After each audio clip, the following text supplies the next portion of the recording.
Every morning I open my eyes to the same ceiling. It is plain white with a small crack in one corner. I lie there a long time watching it before I move. I hear the footsteps of the nurses in the hall, the wheels of food carts squeaking. The days begin like this in the nursing home. Quiet, slow, always the same. My name is George. I am 74 years old. I came here after my wife, Margaret, passed away. She and I were married for more than 50 years. She was my partner, my guide, my best friend. When she died, the house felt empty, too large, too silent. I was alone. But the truth is, I did not come here by choice. It was my daughter, Sarah, who pushed me. She said the house was too much for me. She said I needed care, that I couldn't handle things on my own. At first I thought she was worried about me and wanted the best for me. But later, I learned she wanted the house sold. She needed the money to pay off her debts. When Margaret was alive, Sarah always asked us for help. Money for her bills, money for her children's school fees, money for one thing or another. Margaret usually gave in, though it hurt our savings. She's our daughter. We must help her. She would say. But after Margaret died, Sarah's asking grew louder. Dad, you don't need this big house. It's just sitting here, gathering dust. Sell it, pay for the nursing home, and give me the rest. I'm drowning in debt. You don't want to see me lose everything, do you? Her words cut me. I didn't want to lose the house. It was where Margaret and I built our life. Every room had her touch, her laughter, her warmth, but Sarah kept pressing. She visited me less and less, except when she wanted to talk about the house. Finally, I gave in. I told myself it was for her, that maybe she could start fresh. The house was sold. And then she put me here, Lakeview Nursing Home. Sarah was our only child, and Margaret adored her. We tried for many years to have children, but failed. So when Sarah came along, Margaret said she was a miracle child. From the moment she was born, Margaret gave her everything she asked for. If Sarah cried for a toy, Margaret bought it. If Sarah refused to eat her vegetables, Margaret made her something else. If she got into trouble at school, Margaret smoothed it over with the teachers, saying, She's just strong-willed. I sometimes tried to be stricter. She needs discipline, Margaret, I would say. She needs to hear the word no. But Margaret would smile and shake her head.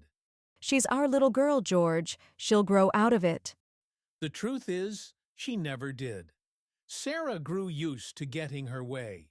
When she was a teenager, she wanted expensive clothes, and Margaret worked extra shifts just to buy them. When she got older, she borrowed money often. First for school fees, then for rent, then for cars. Margaret always said yes, even when we had to dip into our savings. Don't worry, she'll find her footing. She just needs a little help. Margaret would tell me.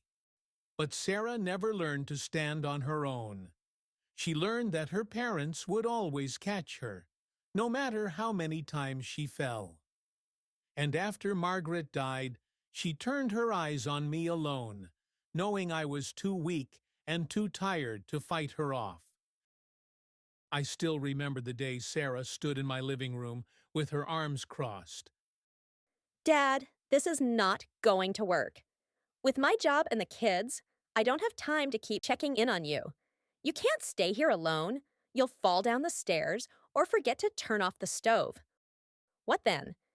Do you want to die alone in this house? I told her I was fine. This is my home, Sarah.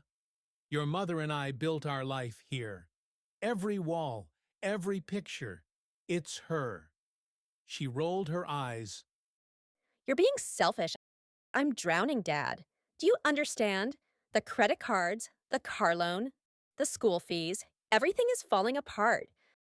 Selling this place would solve all the problems. I stared at her, shocked. You want me to sell our house to pay your debts? Yes! What good is the house to you now? You don't need it. You can move into a nursing home where people will take care of you, and I can finally breathe. I shook my head, my hands shaking. Your mother loved this house. She planted those roses in the garden. She painted the kitchen that shade of yellow that you like. She filled these rooms with life. And you want to throw it away? She stepped closer. Dad, it's just a building, bricks, and wood. Mom is gone.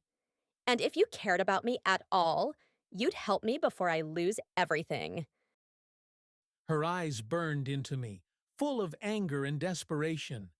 I wanted to say no, to stand firm, but I saw in her face that she would not stop until she got what she wanted.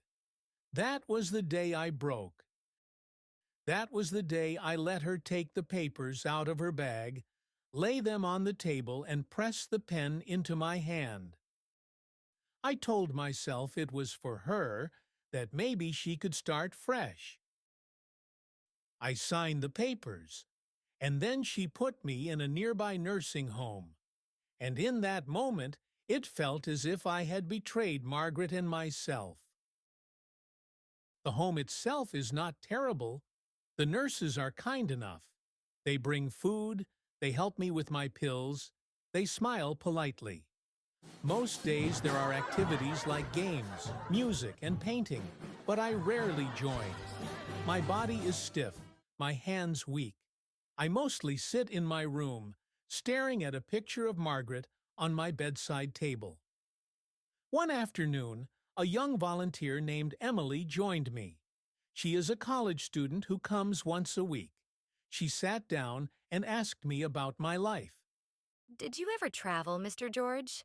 I told her about Paris, about the Eiffel Tower, about how young we were. That sounds beautiful. It was the happiest days of my life. For a moment, I forgot the nursing home, the lost house, the coldness of my daughter. For a moment, I was back with Margaret. Evenings are the hardest. That was our time, mine and Margaret's. We'd have tea and sometimes silly arguments about little things. Now evenings are long and empty.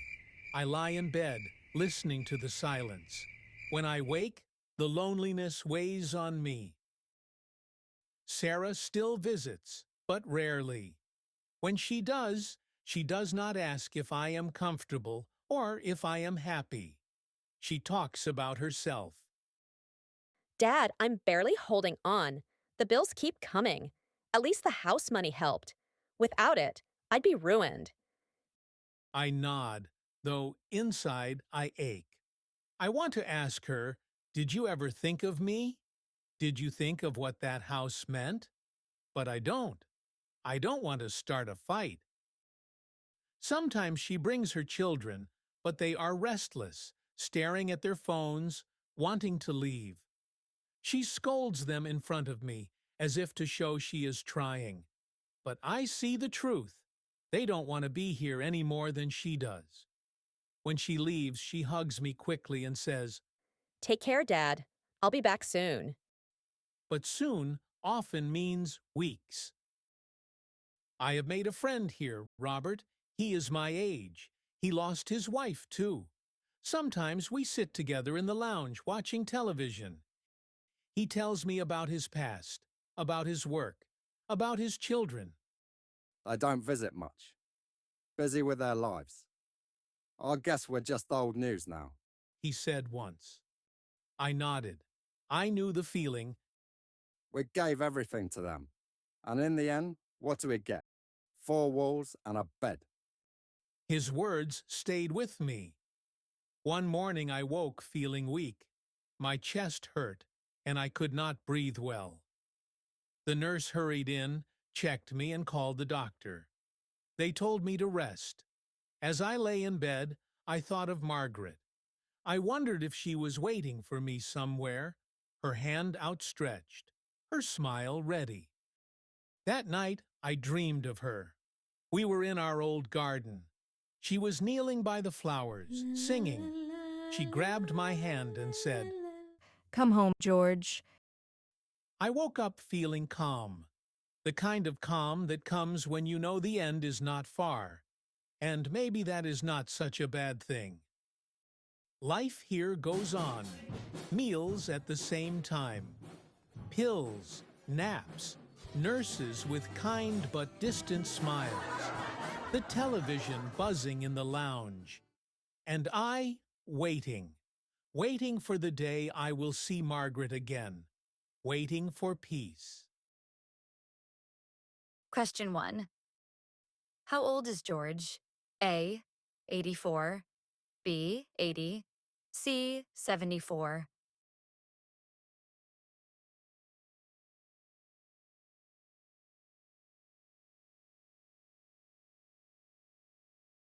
Two. What was the name of George's wife? A. Emily, B. Margaret, C. Sarah,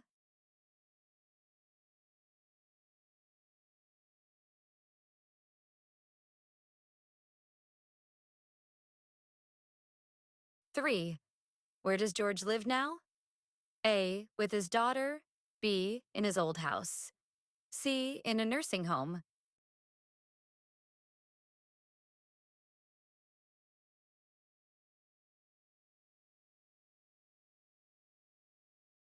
Four. Why did George's daughter, Sarah, want him to sell the house? A. To pay off her debts, B. To pay for renovations, C. To buy a smaller house.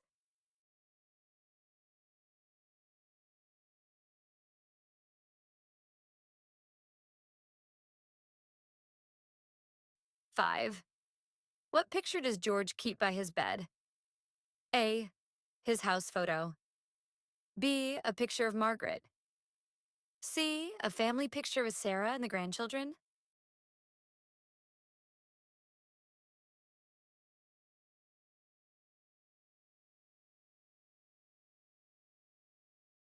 Six. What did Margaret love to do in the garden? A. Read books, B. Plant flowers, C. Paint.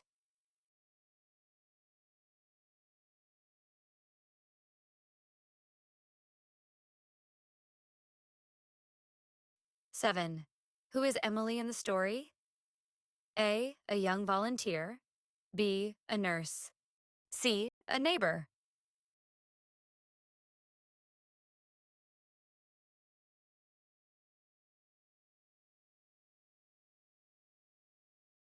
8. Where did George and Margaret travel to? A. London, B. Paris, C. Rome,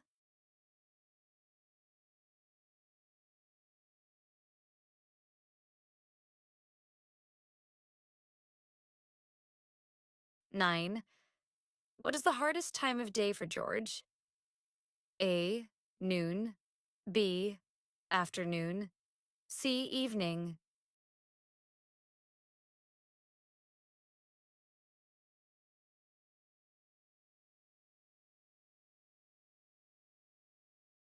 10. Who is Robert? A. George's son, B. A friend in the nursing home, C. Sarah's husband.